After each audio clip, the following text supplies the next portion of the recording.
My mind slowly becomes more clear and I realize I'm not dead. I'm in the pack hospital. I need to leave before the Alpha finds me outside the dungeon. I can barely move my body. Every move causes excruciating pain. I start to panic, making the beeps in the room become faster. Oh, I'm hooked up to a bunch of machines. I try to figure out how to unhook them so no one hears the noises. Too late.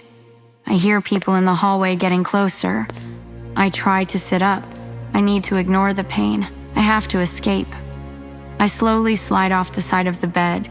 My legs were wobbly. The tubes and wires sticking out of me prevent me from getting too far. The door opens, and the pack doctor comes in with a nurse.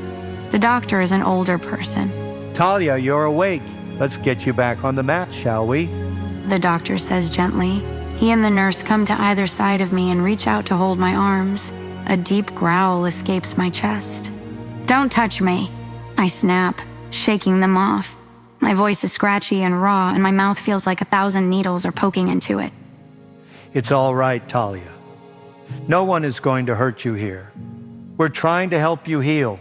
Let's get you back to it, and I'll get you a drink of water. The doctor raises his hands in surrender. I look at him hesitantly before the nurse hands me a cup of water with a straw. The water feels good on my throat. The doctor sits in the chair beside the bed as the nurse checks my vitals and starts messing with the tubes and wires attached to me. Talia, you had surgery to remove hundreds of shards of glass from your back. We also had to reset some ribs, your jaw, and you had a lot of wolfsbane in your blood. We gave you a transfusion to clear it from your system so you could heal. You're lucky your wound isn't so serious. Sure about that last part, doctor? I think to myself. When the pack realized breakfast had not been prepared, Tony went to get you and then found you on the ground in your, room. He looked at me with sympathy. Talia, who did this to you? It's a crime. That could be grounds for banishment from the pack. I can't answer him. I stare at my hands on my lap quietly. How can I tell him Alpha Edward is the one who caused this?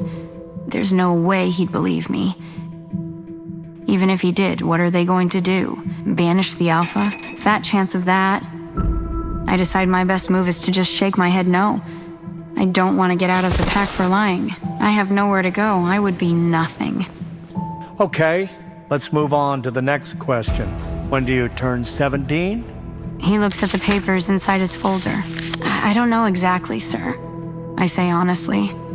He looks at me with a furrowed brow. He glances at the nurse and asks her to give us privacy for a few minutes. Am I in trouble? I just woke up. I don't know what I could have done. You don't know your birthday, Talia? My father brought me here when I was a baby.